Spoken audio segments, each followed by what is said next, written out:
Human resource management एक ऐसा system जिसमें कोई ऑर्गेनाइजेशन किसी गोल को अचीव करने के लिए अपने एम्प्लॉय के स्किल्स को इम्प्रूव करती हैं। तो इसके रिलेटेड हम एक C plus plus program write करेंगे जिसमें हम एम्प्लॉय उसकी एज और उसकी पोजीशन को ऐड करेंगे और डिस्प्ले करवाएंगे। तो चलते हैं Dev C plus plus open कर लेते हैं और इसमें हम इंक्लूड करते हैं आईओ स्ट्रीम लाइब्रेरी। तो यहाँ पे शार्प इंक्लूड आईओ स्ट्रीम ये एक लाइब्रेरी है और इसके बाद एक और लाइब्रेरी इंक्लूड करते हैं शार्प इंक्लूड वेक्टर। तो इसके बाद यहाँ पे एक स्ट्रिंग स्टेटमेंट टाइप करते हैं यूजिंग नेम स्पेस एसटीडी और इसके बाद एक स्ट्रक्चर बना लेते हैं। तो हम शॉर्ट में लेंगे, ये एम्प्लॉय के लिए है। तो यहाँ पे हम स्ट्रिंग ले लेते हैं स्ट्रिंग और इसके दो वेरिएबल लेते हैं नेम और पोजीशन। सॉरी स्पेलिंग ठीक से लिखने हैं, पोजीशन और इसके बाद सेमीकोलन और इसके बाद इंटीजर टाइप एक वेरिएबल लेते हैं और इसका नेम एज रख लेते हैं। तो अब यहाँ पे हम ये जो हमने एम्प बनाया है इसके लिए भी एक वेरिएबल बना लेते हैं।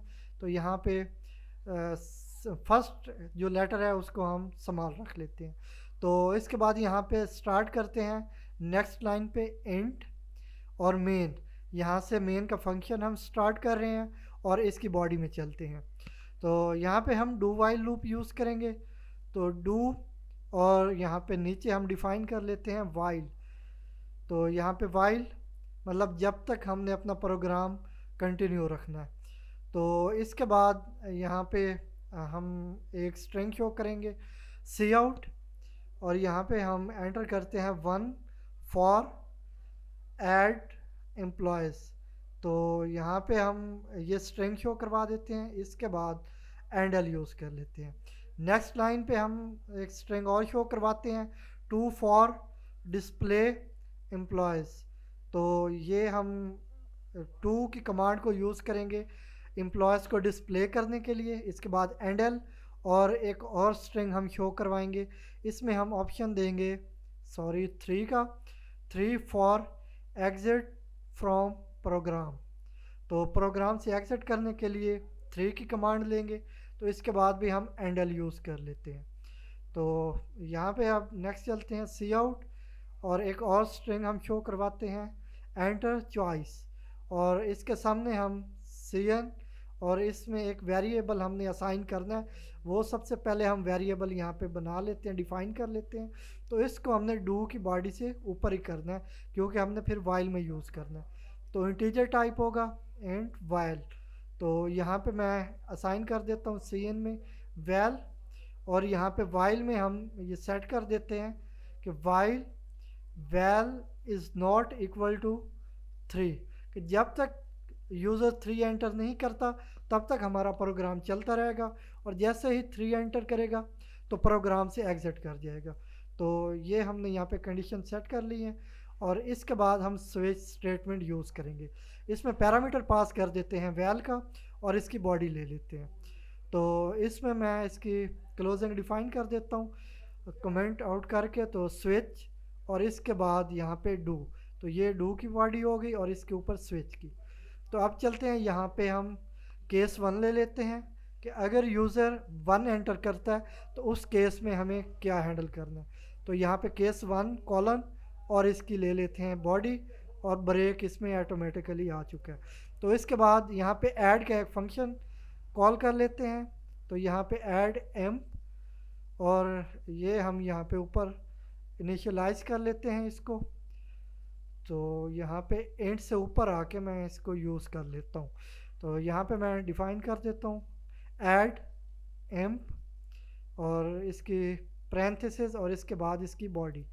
तो चलते हैं इसकी बॉडी में अपना काम करते हैं जो कि हमने ऐड करवाने हैं एम्प्लॉयज़ को।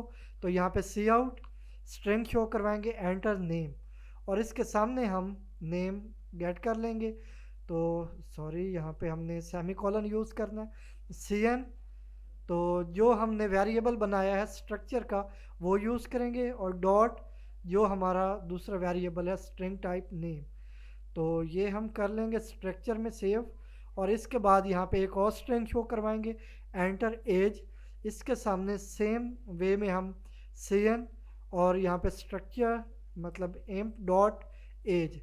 तो एज के वेरिएबल में हम एज को सेव करवा लेंगे और इसके बाद यहाँ पे एक थर्ड स्ट्रिंग शो करवाएंगे, एंटर पोजीशन।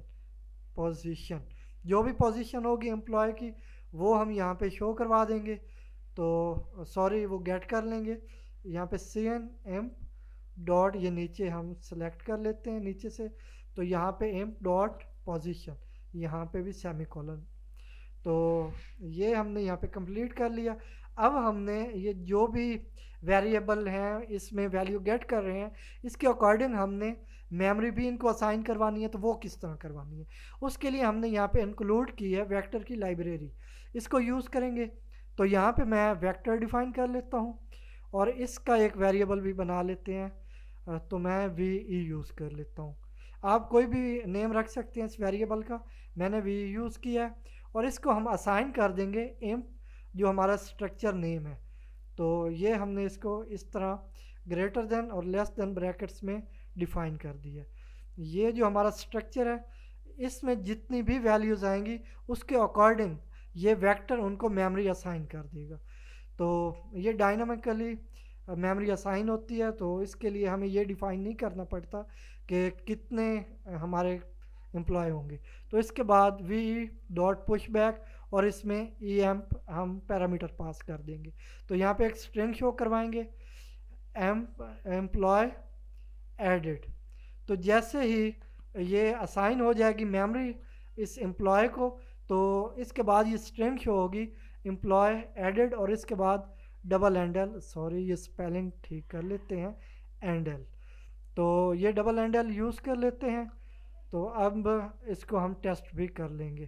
तो मैं इसको पहले सेव कर लेता हूँ कंट्रोल प्लस एस के साथ। तो इसका मैं नेम रख लेता हूँ फाइल का HRM ह्यूमन रिसोर्स मैनेजमेंट, इसको सेव कर लिया और इसके बाद 9 के साथ F9 के साथ इसको कंपाइल किया, इसमें एरर कोई नहीं है। रन कर लिया F10 के साथ। तो यहाँ पे 1 एंटर करते हैं और इसके बाद नेम एंटर करेंगे। तो नेम ABC कोई भी रख सकते हैं आप, एज इसकी 20 ले लेते हैं और पोजीशन इसकी हम मैनेजर। तो ये मैनेजर इसकी पोजीशन होगी। तो इसके बाद एक और हम एम्प्लॉय ऐड कर लेते हैं, उसके लिए DEF कोई भी नेम, इसके बाद 22 इसकी एज हो गई और पोजीशन इसकी हो गई डिज़ाइनर। तो ये हमने ऐड कर लिए। तो 3 के साथ हम एग्ज़िट कर लेते हैं क्योंकि अभी तक डिस्प्ले का मेथड हमने बनाया नहीं है। तो इसको मैं यहाँ से क्रॉस कर लेता हूँ। तो अब चलते हैं सेकंड केस पे। तो इसके बाद अब यहाँ पे डिफ़ाइन करता हूँ केस 2, सॉरी केस के स्पेलिंग ठीक से डिफ़ाइन करनी है, केस 2 कॉलन। और इसकी बॉडी में चलते हैं, यहाँ पे हम एक फंक्शन कॉल कर लेते हैं डिस्प्ले एम्प और यहाँ पे इसकी पैरेंथेसिस के बाद यहाँ पे कॉलन, सॉरी सेमी कॉलन। और इसके बाद यहाँ पे ऊपर आते हैं इंट से ऊपर और यहाँ पे हम ये फंक्शन यहाँ पे बना लेते हैं डिस्प्ले एम्प, इसकी पैरेंथेसिस और इसके बाद इसकी बॉडी। तो यहाँ पे हम सबसे पहले फॉर लूप यूज़ करेंगे ताकि जितने एम्प्लॉय हो वो स्टेप बाय स्टेप हमें शो हो सकें। तो यहाँ पे हम फॉर लूप यूज़ कर लेते हैं फॉर। तो इसके बाद इंटीजर टाइप आई ले लेते हैं और इसको असाइन करते हैं 0 और इसके बाद यहाँ पे आई लेस देन वी जो हमारा वेक्टर वेरिएबल है डॉट साइज मेथड और इसके बाद आई प्लस प्लस। तो इसके बाद यहाँ पे फॉर की बॉडी। तो मैं ये ज़रा इसको डिफ़ाइन कर दूँ, ये आई को हमने 0 असाइन किया है क्योंकि ये जो हमारा वेक्टर है इसमें इंडेक्स 0 से स्टार्ट होती है वैल्यूज़। और इसके बाद साइज़ लिया है हमने कि जितना भी साइज़ है उसके अकॉर्डिंग हमारी लूप चलेगी और इंक्रीमेंट होता रहेगा। तो यहाँ पे सी आउट और इसके बाद यहाँ पे हम स्ट्रिंग देते हैं नेम। तो नेम के सामने हम इसको असाइन कर देंगे वेरिएबल जिसमें हमने नेम सेव किया हुआ है। तो वो हम यहाँ पे कुछ इस तरह लेस देन और इसके बाद वी आई और डॉट ऑपरेटर और इसके बाद नेम वेरिएबल जिसमें हमने नेम सेव किया हुआ है और इसके बाद एंडल यूज़ करके यहाँ पे सेमी कॉलन यूज़ कर लेते हैं। तो इसके बाद सेम इसी तरह हम यहाँ पे सेकंड पे एज शो करवाएंगे।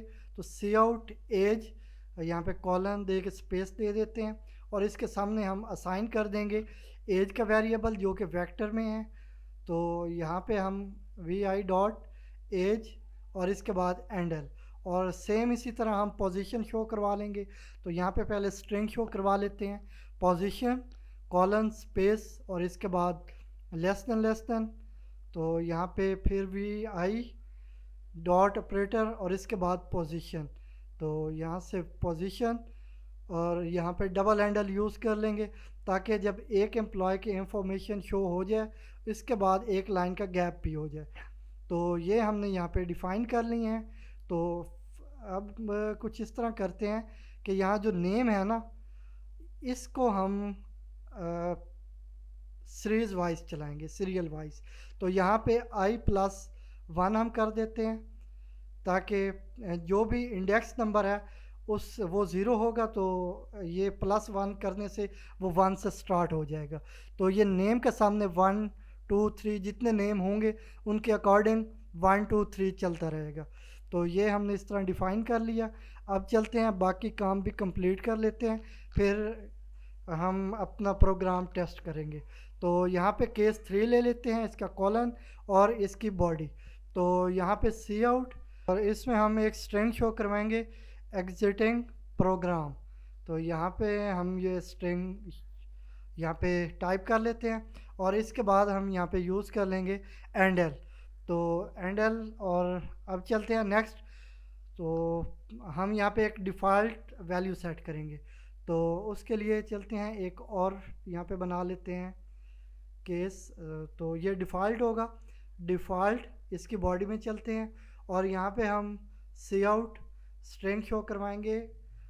तो इनवैलिड इनपुट, अगर यूज़र 1 2 3 के अलावा कोई और कमांड एंटर करता है तो उसे ये स्ट्रिंग शो होगी इनवैलिड इनपुट। तो यहाँ पे हम डबल हैंडल यूज़ कर लेते हैं।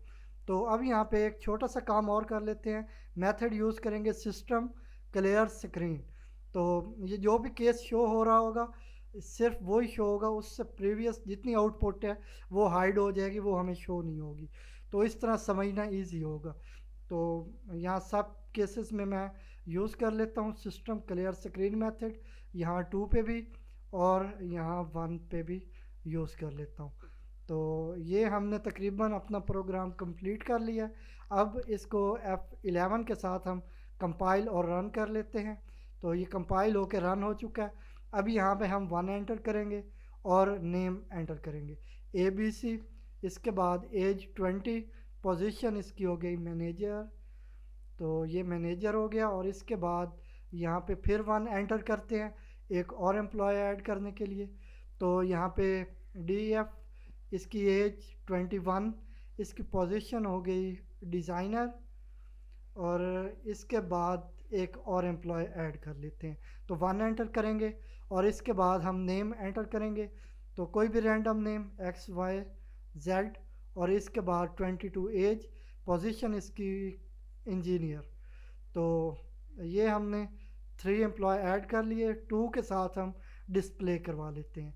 तो 2 एंटर किया, ये अब डिस्प्ले हो चुके हैं। साथ में ये देख लें 1 पोजीशन पे जो नेम है वो शो हो रहा है, 2 3 इसी तरह सीरियल वाइज ये हमें शो हो रहे हैं।